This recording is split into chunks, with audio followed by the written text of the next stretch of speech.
नाज़रीन, 14 अगस्त से पहले क्या हुकूमत की छुट्टी होने वाली है? क्या इमरान खान की रिहाई होने वाली है? और एक दफा फौज के तर्जुमान की जानिब से बताया गया था कि 14 अगस्त को अवाम को एक बड़ा तोहफा देने जा रहे हैं। ये 3 सवाल आपके लिए इनके जवाब जानना इंतहाई अहम है। आप देख रहे हैं एक डिजिटल और मैं हूं ज़ौक अहमद। नाज़रीन, मोहसिन नकवी साहब की जानिब से कहा गया कि नए सूबे बनने चाहिए, ये निज़ाम फेल हो चुका है। मुझे देजा वू वाली कैफियत याद आती है कि जब भी कोई नए सूबों की बात करता है, निज़ाम के फेलियर की बात करता है, तो मुझे और आपको यह लगता है कि यह बात तो हमने पहले भी कहीं सुनी है। यह बात तो हम बचपन से सुनते आ रहे हैं कि पाकिस्तान एक नाजुक मोड़ पर मौजूद है, एक मरहले पर मौजूद है। वैसे आप कमेंट सेक्शन में बताइएगा पहली दफा आपने ये बात किसके मुंह से सुनी थी और कब सुनी थी। अब मैं आपको बताता हूं कि जो बात अब वावेला मचा हुआ है पाकिस्तान भर के अंदर कि नए सूबों से शायद हुकूमत जाने वाली है या क्या होने वाला है, ये पहली दफा बात कब हुई थी। अब जरा सुनते जाएं और फिर देखें कि मीठा मीठा तमाम सियासी जमातें हप हप और कड़वा कड़वा थू थू कैसे करती हैं। 1970 की दहाई में पहली दफा बात हुई। सूबा बहावलपुर की बहाली का मुतालबा तब जोर पकड़ा और उसकी बुनियाद यह थी कि बहावलपुर 1955 से पहले एक अलग इंतजामी इकाई थी। फिर 1980 और 1990 की जो दहाइयां हैं, इसमें सराइकी सूबे की तहरीक ने सियासी शक्ल इख्तियार की। मुख्तलिफ सराइकी कौम परस्त जमातों ने जुनूबी पंजाब पर मुश्तमिल नए सूबे का मुतालबा किया। अब ये तमाम अदवार मैं आपको सिर्फ टाइमलाइन पर तारीखें गिनवा रहा हूं, ये आप खुद ही देखते जाइएगा कि तब तब हुकूमत आपको पता ही है किस किस की रही है, किस किस पार्टी की रही है। फिर 1990 की दहाई की अगर हम मखसूस तौर पर बात करें तो हज़ारा सूबे का मुतालबा किया गया और यह खैबर पख्तूनख्वा के हज़ारा डिवीज़न में सामने आया, ख़ास तौर पर उस वक्त जब साबिक सूबा सरहद का नाम तब्दील करके खैबर पख्तूनख्वा रखा गया। फिर 2010 के बाद कराची के लिए अलग इंतज़ामी हैसियत या सूबे की तजावीज़ भी मुख्तलिफ सियासी हलकों की तरफ से सामने आई, ताहम इन पर इत्तफ़ाक़ राय पैदा ना हो सका। अब आते हैं कि कौन कौन सी सियासी जमातें आज पीपल्स पार्टी करती है मरसूं मरसूं सिंध ना देसूं। आज पंजाब पे बात आती है तो पंजाब की हुकूमत कहती है जाग पंजाबी, उठ पंजाबी, पता नहीं क्या क्या नारे लगा दिए जाते हैं। खैबर पख्तूनख्वा वाले या बलूचिस्तान वाले अपने अपने नारों में चले जाते हैं। तो ऐसा नहीं है, इन सबको अपना माजी भूल जाता है। बेनज़ीर भुट्टो और पाकिस्तान पीपल्स पार्टी ने जनूबी पंजाब में सराइकी सूबे की हिमायत खुद की हुई। आज जो कह रहे हैं कि हम सूबे नहीं बनने देंगे, या जब सूबे सिंध की बात आती है तो वो कहते हैं हम सड़कों पर आ जाएंगे। वो कहते हैं सूफियों की सरजमीन है। सूफियों की सरजमीन है, लेकिन पूरी दुनिया के अंदर एक प्रैक्टिस की जाती है। आपको यह लगता है कि आपके इख्तियारात महदूद हो जाएंगे, आपको लगता है कि नए सूबे बनेंगे तो उसके बाद आपकी पावर डाइल्यूट हो जाएगी। यानी किसी भी चीज़ को पानी में जब मिक्स किया जाता है ना, नमक को मिक्स किया जाता है, वो नज़र नहीं आता, तो आपको लगता है कि ये हो जाएगा आपके साथ। आपके पास सिर्फ मखसूस एरिया आ जाएगा, बाकी तमाम एरिया आपसे दूर चला जाएगा। उस तमाम एरिया को आपने इग्नोर किया हुआ है। क्या उन लोगों का हक नहीं है? क्या पंजाब के दीगर इलाकों का हक नहीं है कि उनको लाहौर जैसी तरक्की मिले? क्या पाकिस्तान के दीगर इलाकों का हक नहीं है कि उन पर उतनी ही तवज्जो दी जाए, उतनी ही बात की जाए जितनी कराची पर की जाती है? आप मुझे बताएं, सिंध के शहरों के नाम कितने आपको आते हैं? कराची के अलावा खबरों में आपने कभी किसी और शहर का नाम देखा है सिवाय हैदराबाद के? और जब भी देखा है तो महरूमियों का देखा है। आप बलूचिस्तान के कोयटा के अलावा किसी दूसरे शहर का नाम मीडिया में दिखा दें, जब भी सुना है नाम कोयटा का खबरों में महरूमियों पर सुना है। अब खैबर पख्तूनख्वा के पेशावर के अलावा और लोग जगहों के नाम बता दें, जब भी सुना है महरूमियों में सुना है। खुदा न खास्ता आज किसी शहर में हादसा हो गया तो उसका नाम हाईलाइट हो गया। तरक्याती कामों में, किसी इवेंट की ओपनिंग में, किसी बड़े प्रोजेक्ट में आपने इन इलाकों का नाम सुना है? अगर नहीं सुना तो फिर क्या उन लोगों का हक नहीं बनता कि वो डेवलपमेंट जो कि सिर्फ मखसूस शहरों तक रह जाती है वो उन तक भी पहुंचे? अब जरा आगे आए। यूसुफ रजा गिलानी ने भी सराइकी सूबे के कयाम की हिमायत की हुई है पाकिस्तान पीपल्स पार्टी के दौर के अंदर।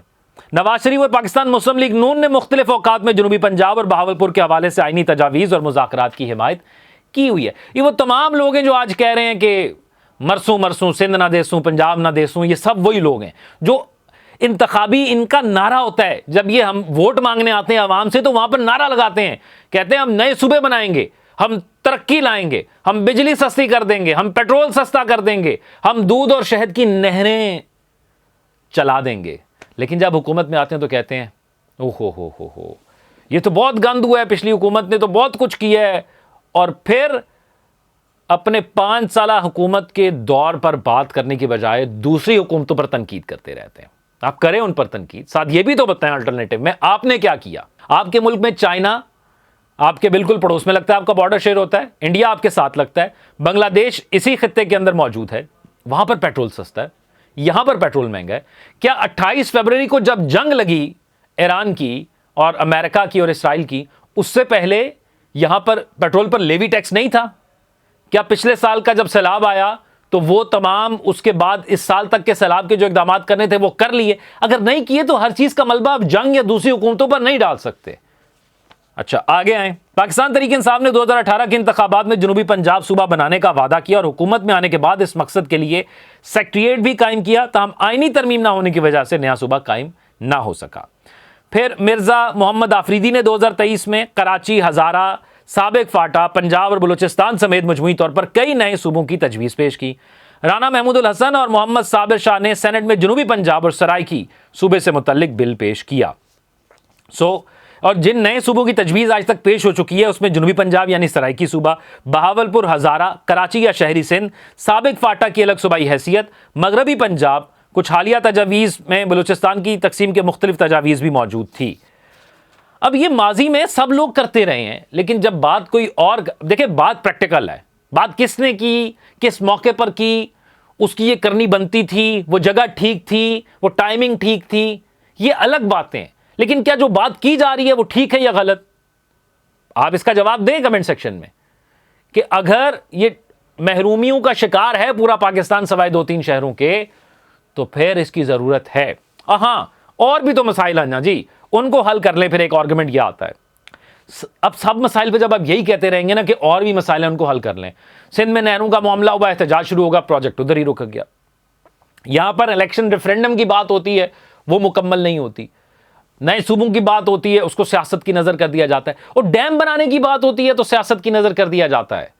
ये वो मसाइल हैं जिनसे पूरी दुनिया के ममालिक, हमारे पड़ोसी ममालिक, इन्हीं मसाइल से गुजर के हल करके अपनी इकोनॉमी को ठीक कर लिया, अपने यहां जो कुदरती आफात आती थी उनके नुकसानात को कम कर लिया।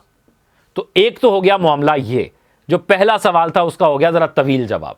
अब है दूसरा मामला कि इमरान खान क्या रिहा होने वाला है। मामला यह है कि DGISPR साहब ने जो प्रेस कॉन्फ्रेंस की, या वो पहले भी प्रेस कॉन्फ्रेंसेस करते रहे, उसमें तो वो एक मौक़िफ़ क्लियर करते रहे, लेकिन एक मौक़िफ़ जो है वो सामने आया मोहसिन नकवी साहब की जानिब से। उन्होंने उसी प्रेस कॉन्फ्रेंस में कहा कि मैं तो कहता हूँ तमाम सियासी जमातों को एक जगह बिठाकर, बेशक कुछ घंटे के लिए, एक दिन के लिए, कुछ माह के लिए, एक साल के लिए बैठना पड़े, बैठकर मामलात को हल किया जाए, यानी मुख्तलिफ मामलात पर बात की जाए। और उन्होंने कहा पाकिस्तान तहरीक इंसाफ के संजीदा लोगों को के साथ भी बात की जाए। आज ही मेरे पाकिस्तान तहरीक इंसाफ के रहनुमाओं से बात हुई, मैंने कहा वो कहते हैं संजीदा लोगों से बात करनी चाहिए। वो कहते हैं संजीदा या गैर संजीदा का हमें नहीं पता, पाकिस्तान तहरीक इंसाफ शुरू होती है इमरान खान से, ख़त्म भी होती है इमरान खान पर, बात करनी है तो उन्हीं से करनी है। दूसरा, 5 अगस्त का एहतजाज पाकिस्तान तहरीक इंसाफ प्लान कर रही है।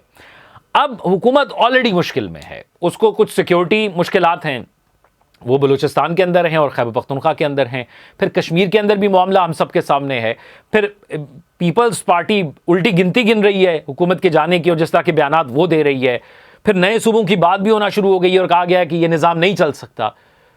इस सब सिचुएशन के अंदर हुकूमत नहीं चाहती कि एक नया बहरान खड़ा हो, एक नया एहतजाज खड़ा हो। मौलाना की गुफ्तगू आप सुन रहे हैं, पाकिस्तान तहरीक इंसाफ वाले उनसे मिल रहे हैं, तो अब हुकूमत के अंदर ये राय ज़रूर पाई जा रही है कि किसी तरह इस एहतजाज को जो है वो डिले करवा लिया जाए, बातचीत कर ली जाए। अब वो क्या तरीक़ाकार इख्तियार करते हैं, वो वाला तरीक़ाकार इख्तियार करते हैं जब सुबह के टाइम आज़म स्वाति साहब को इमरान खान से जेल में मिलाया गया और सुबह सवेरे जेल के दरवाजे खुले गए, वही वाला तरीक़ाकार इख्तियार करके इमरान खान से कहलवाते हैं कि एहतजाज को आगे किया जाए। अब ये हुकूमत पर मुनहसर है और पाकिस्तान तहरीक इंसाफ पर मुनहसर है।